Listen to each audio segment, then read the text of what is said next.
उसका कद लंबा था, अभिनेत्रियों जैसे नयन और रंग जैसे दूध और गुलाब का मिश्रण। वह लोगों की अपने इर्द गिर्द घूमती नज़रों की परवाह किए बिना बाजार में शॉपिंग कर रही थी। उसके दोनों हाथ बैगों से भरे थे। पिछले आधे घंटे में उसके पापा का 4 बार फ़ोन आ चुका था और हर बार वह बस इतना बोलती, पापा बस 10 मिनट और। आखिरकार वह बाजार की गली से बाहर मेन रोड पर खड़ी गाड़ी के पास पहुंची और सामान गाड़ी की डिग्गी में रखने लगी। मॉल से शॉपिंग करने के बाद प्रीति थक गई थी। लंबी पतली प्रीति देखने में बेहद खूबसूरत लग रही थी। उसका गोरा रंग उसे और मोहक बना देता था।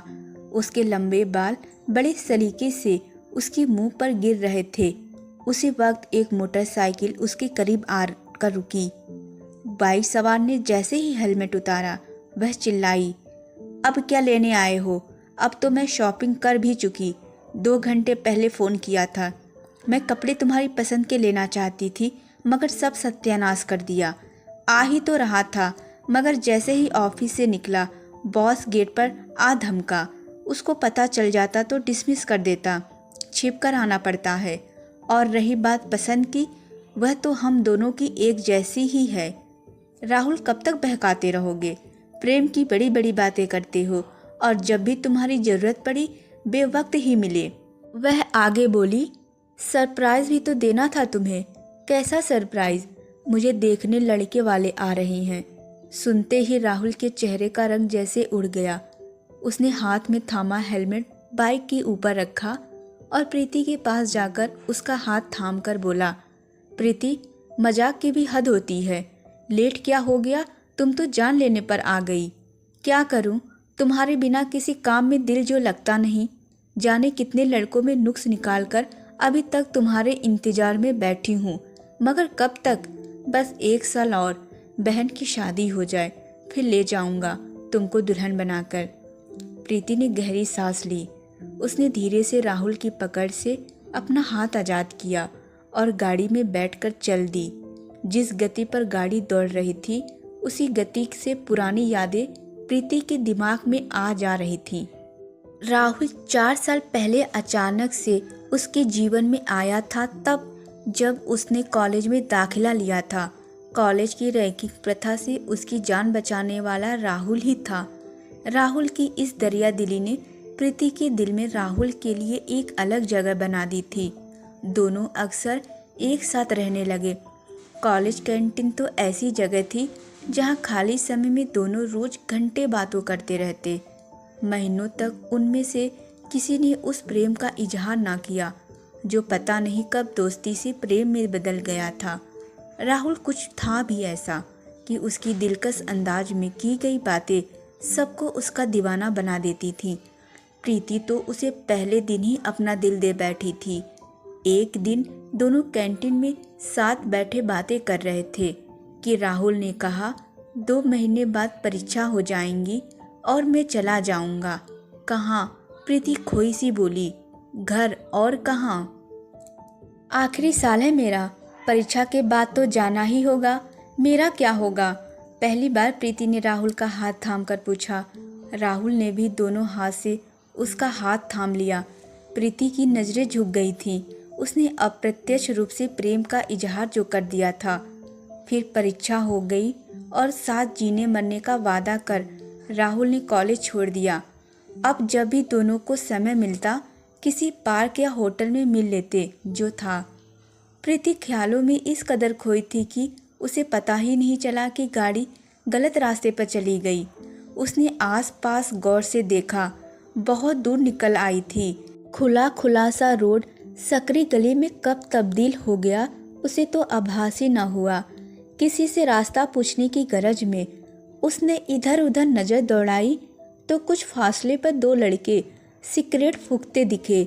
उसने गाड़ी वहीं रोक दी और पैदल उनके पास पहुंची। दिन था इसलिए उसे जरा भी भय महसूस न हुआ, मगर अपनी ओर आते उन लड़कों के बदलते हाव भाव देखकर गलती का एहसास हुआ। मोहन नगर जाना था, रास्ता भटक गई हूँ, प्लीज़ हेल्प। प्रीति ने विनयपूर्ण लहजे में कहा। प्रीति उन लड़कों की आंखों में बिल्ली के जैसे भाव देखकर सिहर उठी। दोपहर का वक्त था और कॉलोनी की सड़कें सुनसान पड़ी थी। तसल्ली यह कि दिन ही तो है। एक लड़का सिगरेट फेंककर आगे बढ़ा और अपने शिकार पर झपट पड़ने जैसे भाव छुपाता सहानुभूतिपूर्ण लहजे में बोला, आगे से राइट टर्न लेकर फिर लेफ्ट लेकर मेन रोड आ जाएगा, वहाँ से सीधे मोहन नगर चली जाओगी। उन लड़के का आभार जताकर प्रीति गाड़ी में बैठकर बताई दिशा में चल दी। वह सोच रही थी कि कितने सज्जन थे वे लड़के और वह खामोखा डर रही थी। आगे मोड़ घूमते ही सड़क इतनी तंग हो गई कि बराबर में साइकिल तक की जगह न थी। शुक्र था कि आवाजाही नहीं थी। पता नहीं कॉलोनी में कोई रहता भी था या नहीं। फिर सामने वह मोड़ दिखा जिसके बाद मेन रोड आ जाना था। प्रीति ने राहत की सांस ली। फिर जैसे ही गाड़ी मोड़ पर दाएं मुड़ी, प्रीति का गला खुश्क हो गया और पैडल पर रखे पाँव में कंपन होने लगा। मोड़ घूमते ही सड़क 4 कदम आगे एक मकान के दरवाजे पर बंद थी। उसने पल भर कुछ सोचकर गाड़ी को रिवर्स करने के लिए पीछे गर्दन घुमाई तो पीछे मोटरसाइकिल खड़ी दिखी। उसने हॉर्न बजाया लेकिन कोई नहीं था। अचानक बगल से किसी ने दरवाज़ा खोलकर उसके मुंह पर हाथ रखा और अगले पल चेतना लुप्त हो गई। आँख खुली तो उसने खुद को अस्पताल के बेड पर पड़े पाया। उसका सारा शरीर ऐसे दुख रहा था जैसे उसके शरीर के ऊपर से कोई भारी वाहन गुजर गया हो। धीरे धीरे चेतना लौटी तो उसे याद आने लगा कि वह किसी अनजान जगह किन्हीं अनजान बाहों के शिकंजे में फंस गई थी। आगे जो उसके साथ बीती उसकी कल्पना मात्र से वह सिहर उठी। तभी माँ के हाथ का स्पर्श अपने माथे पर महसूस कर आंखें छलछला आईं। मत रो बेटी, जो हुआ वह एक दुर्घटना थी। हम चाहते हैं कि तू इस बात को भुलाकर नई जिंदगी की शुरुआत करे। कहते कहते माँ जोर से सिसकने लगी। प्रीति अब होश में थी। जैसे जैसे उसे अपने साथ बीती घटना याद आती वैसे वैसे उसका दिल बैठता जाता। जीवन की सारी उम्मीदें, सारे सपने छोटी सी घटना की भेंट चढ़ गए थे। बस बाकी बची थी तो एक शून्यता जिसके सहारे इतना बड़ा जीवन बिताना किसी तप से कम ना था। 3 दिनों बाद अस्पताल से घर लौट आई। जो लोग उसके रिश्ते की बात करते थे उसे देखने तक ना आए। संकेत साफ था। दिन भर प्रीति घर से बाहर ना निकलती। अंधेरा घिर आता जब टेरेस पर खड़े होकर बाहर की दुनिया को नज़र भर कर देखती। एक सुबह वह कमरे में लेटी थी। पापा और मम्मी बाहर बैठे वस्तु स्थिति पर विलाप करते गुमसुम बैठे थे। उसने सुना दरवाजे पर दस्तक हुई थी। पिछले 10 दिनों में पहली बार था कि कोई उसके घर में आया था। पता नहीं किसने दरवाज़ा खोला होगा। बाहर कोई वार्तालाप भी न हुआ जिससे प्रीति अनुमान लगाती कि कौन आया था। फिर कमरे में कोई दाखिल हुआ तो वह सिमट कर उठ बैठी। उसने डरते झिझकते सिर उठाया। राहुल उसके करीब खड़ा था, हाथ में प्रीति की पसंद के फूल थामे। पीछे दरवाजे पर मम्मी पापा खामोश जड़वत खड़े थे।